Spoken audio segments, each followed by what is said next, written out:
Hello friends, welcome to my channel crack your competition with Anjali. Friends, आज की इस video में हम लोग 15 जून 2023 यानी कि आज के टॉप करंट अफेयर्स को पढ़ने वाले हैं। साथ ही इस क्वेश्चन से रिलेटेड जो भी इंपॉर्टेंट क्वेश्चंस और बन सकते हैं उनको भी हम लोग पढ़ेंगे। स्टैटिक जीके के क्वेश्चंस भी हम लोग इसी वीडियो में पढ़ने वाले हैं। फ्रेंड्स, यदि आपने अभी तक हमारे चैनल को सब्सक्राइब नहीं किया है तो चैनल को सब्सक्राइब करके बेल आइकन को प्रेस कर लीजिएगा, क्योंकि इस चैनल के माध्यम से आपको daily current affairs and other important videos provide की जाती हैं। फ्रेंड्स, यदि आपने इससे पहले के वीडियोज़ को नहीं देखा है करंट अफेयर तथा अदर वीडियोज़ को, तो प्लेलिस्ट लिंक दिया हुआ है करंट अफेयर्स की वीडियोज़ का डिस्क्रिप्शन बॉक्स में। आप लोग वहां पर जाकर के सारी वीडियोज़ को देख सकते हैं। तो चलिए फ्रेंड्स, वीडियो को शुरू करते हैं। आज का फर्स्ट क्वेश्चन है, भारत का प्रमुख ऑनलाइन खरीद मंच government e market place GeM 12 जून से 31 अगस्त 2023 तक किस राज्य में क्रेता विक्रेता कार्यशालाओं का आयोजन कर रहा है? तो राइट आंसर हो जाएगा option number A, Uttar Pradesh में। इंपॉर्टेंट पॉइंट्स हैं, भारत का प्रमुख ऑनलाइन खरीद मंच government e market place game Uttar Pradesh के सभी 75 जिलों में 12 जून से 31 अगस्त 2023 तक क्रेता विक्रेता कार्यशालाओं का आयोजन कर रहा है। इन कार्यशालाओं का उद्देश्य राज्य में खरीदारों और विक्रेताओं के बीच गेम की कार्यक्षमताओं की समझ को बढ़ाना है, साथ ही उनके किसी भी प्रश्न या चिंताओं को दूर करने के लिए एक मंच प्रदान करना है। क्रेता विक्रेता कार्यशाला राज्य के हर कोने से पहुंच और भागीदारी सुनिश्चित करने की दिशा में एक महत्वपूर्ण कदम है। उत्तर प्रदेश के बारे में, उत्तर प्रदेश की राजधानी है लखनऊ, मुख्यमंत्री हैं योगी आदित्यनाथ और राज्यपाल हैं आनंदीबेन पटेल। नेक्स्ट क्वेश्चन है क्वेश्चन नंबर 2, G20 देशों के सुप्रीम ऑडिट इंस्टीट्यूशन SAI का दूसरा शिखर सम्मेलन किस शहर में शुरू हुआ है? तो राइट आंसर हो जाएगा ऑप्शन नंबर ए, पणजी में। इंपॉर्टेंट पॉइंट्स हैं। नेक्स्ट क्वेश्चन है फ्रेंड्स क्वेश्चन नंबर 3, सरकारी आंकड़ों के अनुसार संयुक्त अरब अमीरात UAE 2022-23 के दौरान भारत में डैश सबसे बड़े निवेशक के रूप में उभरा है? तो राइट आंसर हो जाएगा इसका ऑप्शन नंबर डी, चौथे। भारत चौथे सबसे बड़े निवेशक के रूप में उभरा है। ऑप्शन नंबर डी इसका सही आंसर है। इंपॉर्टेंट पॉइंट्स हैं, सरकारी आंकड़ों के अनुसार संयुक्त अरब अमीरात UAE 2022-23 के दौरान भारत में चौथा सबसे बड़ा निवेशक बनकर उभरा है। संयुक्त अरब अमीरात UAE ने पिछले साल मई में भारत के साथ एक व्यापक मुक्त व्यापार समझौते पर हस्ताक्षर किए थे। पिछले वित्त वर्ष में संयुक्त अरब अमीरात से भारत में प्रत्यक्ष विदेशी निवेश FDI 2021-22 में 1.0 बिलियन अमेरिकी डॉलर से 3 गुना बढ़कर 3.35 बिलियन अमेरिकी डॉलर हो गया, जो उद्योग और आंतरिक व्यापार संवर्धन विभाग DPIIT के आंकड़ों से पता चलता है। FY23 में 17.2 बिलियन अमेरिकी डॉलर के निवेश के साथ सिंगापुर भारत में सबसे बड़ा निवेशक था। इसके बाद मॉरिशस 6.1 मिलियन अमेरिकी डॉलर और US 6 बिलियन अमेरिकी डॉलर का स्थान था। भारत में UAE का निवेश मुख्य रूप से सेवाओं, समुद्री परिवहन, बिजली और निर्माण गतिविधियों जैसे क्षेत्रों में है। संयुक्त अरब अमीरात से प्रत्यक्ष विदेशी निवेश FDI में वृद्धि के लिए महत्वपूर्ण कारकों में से एक 18 फरवरी 2022 को भारत और संयुक्त अरब अमीरात के बीच व्यापक आर्थिक भागीदारी समझौते CEPA पर हस्ताक्षर 1 मई 2022 से प्रभावी हैं। नेक्स्ट क्वेश्चन है क्वेश्चन नंबर 4, केंद्र सरकार ने राज्य में जातीय समूहों के बीच शांति की सुविधा के लिए मणिपुर में एक शांति समिति का गठन किया है। इस समिति की अध्यक्षता कौन करेगा? तो इस समिति की अध्यक्षता करेंगे Anusuiya Uikey. Option number A इसका सही आंसर है। इंपॉर्टेंट पॉइंट्स हैं, केंद्र सरकार ने राज्य में जातीय समूहों के बीच शांति की सुविधा के लिए मणिपुर में एक शांति समिति का गठन किया है। समिति की अध्यक्षता मणिपुर के राज्यपाल द्वारा की जाती है और इसमें राजनीतिक दलों, सिविल सेवकों, शिक्षाविदों और कलाकारों और सामाजिक कार्यकर्ताओं के सदस्य शामिल होते हैं। समिति का जनादेश राज्य में विभिन्न जातीय समूहों के बीच सामाजिक सामंजस्य को मजबूत करना है। मणिपुर के बारे में, मणिपुर की राजधानी है फ्रेंड्स इम्फाल, मुख्यमंत्री हैं बीरेन्द्र सिंह और राज्यपाल हैं इसके अनुसुईया उइके। नेक्स्ट क्वेश्चन है क्वेश्चन नंबर 5, किस राज्य सरकार ने सड़कों पर अवैध कचरे के डंपिंग की सूचना देने के लिए इनाम देने के लिए एक नई योजना शुरू की है? तो उत्तर हो जाएगा इसका ऑप्शन नंबर 1 केरल राज्य सरकार ने। इंपॉर्टेंट पॉइंट्स हैं, केरल सरकार ने सड़कों पर अवैध कचरे के डंपिंग की सूचना देने वालों को पुरस्कृत करने के लिए एक नई योजना शुरू की है। यह योजना राज्य को कचरा मुक्त बनाने के लिए मालिन्य मुक्तम नवा केरलम अभियान का एक हिस्सा है। जो व्यक्ति इस तरह के उल्लंघनों के बारे में अधिकारियों को सूचित करेगा उसे 2,500 रुपये यानी कि 2,500 अधिकतम या 25% जुर्माने का भुगतान किया जाएगा, जो कि कचरे के निपटान का सहारा लेने वालों पर लगाया जाएगा। इस योजना के तहत नागरिक सार्वजनिक स्थानों, निजी संपत्ति और जल निकायों में कूड़े डंपिंग, ठोस और तरल अपशिष्ट के बारे में रिपोर्ट करेंगे। रिपोर्ट को साक्ष्य के साथ विश्वसनीय फोटोग्राफ या वीडियो क्लिप के साथ साथ गलत काम करने के स्थान और समय जैसे विवरण के साथ समर्थित होना चाहिए। केरल के बारे में पढ़ लेते हैं। केरल की राजधानी है तिरुवनंतपुरम, मुख्यमंत्री हैं पिनाराई विजयन और यहाँ के राज्यपाल हैं आरिफ मोहम्मद खान। नेक्स्ट क्वेश्चन है क्वेश्चन नंबर 6। किस आईआईटी ने हाइड्रोजन उत्पन्न करने के लिए समुद्री जल को इलेक्ट्रोलाइज करने के लिए अत्यधिक कुशल, लागत प्रभावी तरीके के लिए महत्वपूर्ण घटक विकसित किए हैं? तो राइट आंसर हो जाएगा option number C, IIT Madras ने। इंपॉर्टेंट पॉइंट्स हैं, आईआईटी मद्रास में भौतिकी विभाग के शोधकर्ताओं ने हाइड्रोजन उत्पन्न करने के लिए समुद्री जल को इलेक्ट्रोलाइज करने के अत्यधिक कुशल, लागत प्रभावी तरीके के लिए महत्वपूर्ण घटक विकसित किए हैं। परिणाम ACS अप्लाइड एनर्जी मटेरियल्स पत्रिका में प्रकाशित हुए थे। अत्याधुनिक क्षारीय जल इलेक्ट्रोलाइजर तकनीकी ऊर्जा गहन है। इसके लिए महंगे ऑक्साइड पॉलीमर विभाजक की आवश्यकता होती है और इलेक्ट्रोलिसिस के लिए ताज़े पानी का उपयोग करती है। पेपर की सह लेखिका सना फातिमा ने कहा कि हमने पाया कि हमारा विभाजक समुद्री जल क्षरण के लिए अत्यधिक प्रतिरोधी है। डॉक्टर रामप्रभु सुंदरा के नेतृत्व वाली आईआईटी मद्रास टीम ने सरल, मापनीय और लागत प्रभावी विकल्प विकसित करके इनमें से प्रत्येक चुनौती का समाधान किया है जो समुद्री जल को विभाजित करने और हाइड्रोजन उत्पन्न करने में अत्यधिक कुशल है। नेक्स्ट क्वेश्चन है question number 7। State bank of India SBI ने वित्त वर्ष 24 में पूंजीगत उपकरणों सहित ऋण उपकरणों को जारी करके कितने करोड़ रुपए एकत्र करने की को मंजूरी दी है? तो राइट आंसर हो जाएगा इसका ऑप्शन नंबर बी, 50,000 करोड़ रुपए। इंपॉर्टेंट पॉइंट्स हैं, भारतीय स्टेट बैंक SBI के केंद्रीय बोर्ड ने वित्तीय वर्ष 24 में पूंजीगत उपकरणों सहित ऋण उपकरणों को जारी करके 50,000 करोड़ रुपए की धनराशि जुटाने को मंजूरी दे दी है।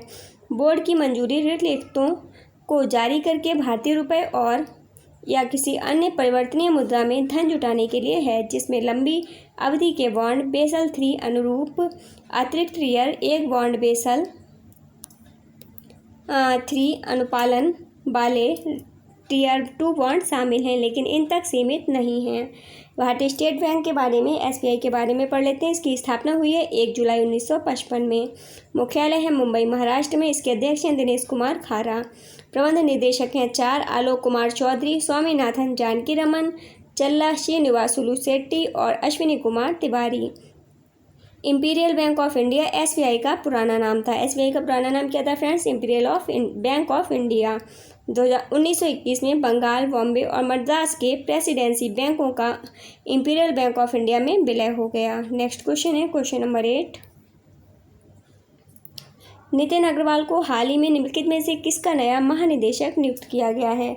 तो नितिन अग्रवाल को नया महानिदेशक नियुक्त किया गया है फ्रेंड्स BSF का। ऑप्शन नंबर डी इसका सही आंसर है। इंपॉर्टेंट पॉइंट्स हैं, नितिन अग्रवाल को सीमा सुरक्षा बल BSF का नया महानिदेशक नियुक्त किया गया है। पंकज कुमार सिंह के 31 दिसंबर 2022 को सेवानिवृत्त होने के बाद 5 महीने से अधिक समय से BSF प्रमुख का पद खाली है। तब से CRPF के DG सुजॉय लाल थाउसेन अतिरिक्त क्षमता में BSF का प्रभार संभाल रहे हैं। 1989 के केरल कैडर के IPS अधिकारी नितिन अग्रवाल वर्तमान में केंद्रीय रिजर्व पुलिस बल CRPF में अतिरिक्त महानिदेशक संचालन के पद पर हैं। 2014 में ITBP में रहते हुए उन्हें ADG का पद मिला था। BSF भारत की अग्रणी सुरक्षा एजेंसी है जो पाकिस्तान और बांग्लादेश के साथ 4096 किलोमीटर लंबी अंतर्राष्ट्रीय सीमाओं की सुरक्षा के लिए जिम्मेदार है। इसके अलावा यह आंतरिक सुरक्षा के क्षेत्र में विभिन्न जिम्मेदारियों का वहन करता है। BSF में विविध भूमिकाओं में सेवारत 2.65 लाख से अधिक कर्मियों का कार्यबल शामिल है। नेक्स्ट क्वेश्चन है question number 9। International air transport association IATA board of governors के अध्यक्ष चुनाव के रूप में किसे चुना गया है? तो राइट आंसर हो जाएगा option number B, Pieter Elbers को। इंपॉर्टेंट पॉइंट्स हैं। जून 2024 से प्रभावी रूप से रवांडेयर के CEO एबोन मंजी मोकोलो का स्थान लेंगे। ये IATA बोर्ड के अध्यक्ष चुनाव के रूप में एल्बर्स वैश्विक विमानन परिदृश्य को आगे आकार देने, उद्योग के हितों की वकालत करने और नवाचार और स्थिरता पहल चलाने की महत्वपूर्ण भूमिका निभाएंगे। पढ़ लेते हैं हाल ही में जो नियुक्तियां हुई हैं उनके बारे में। Container corporation of India limited Concor के निदेशक के अध्यक्ष एवं प्रबंध निदेशक बने हैं संजय स्वरूप। द हिंदू समूह के अध्यक्ष निर्मला लक्ष्मण बने हैं। मालिनी पार्थ सारथी की जगह लेंगे। ये 78वें UNGA के अध्यक्ष बने हैं डेनिस फ्रांस से, त्रिनाद और टोबैगो से। भारतीय भूवैज्ञानिक सर्वेक्षण GSI के महानिदेशक बने हैं जनार्दन प्रसाद, डॉक्टर S राजू की जगह लेंगे ये। और विश्व मौसम विज्ञान संगठन WMO के अध्यक्ष बने हैं डॉक्टर अब्दुल्ला अल मंडोस UAE। नेक्स्ट क्वेश्चन है question number 10। Printer company Epson India का ब्रांड एम्बेसडर किसे नियुक्त किया गया है? तो उत्तर हो जाएगा इसका ऑप्शन नंबर सी, स्मृति मंदाना को। सॉरी फ्रेंड्स, इसका जो राइट आंसर है ऑप्शन नंबर सी है, रश्मिका मंदाना। ठीक है, रश्मिका मंदाना। इंपॉर्टेंट पॉइंट्स हैं।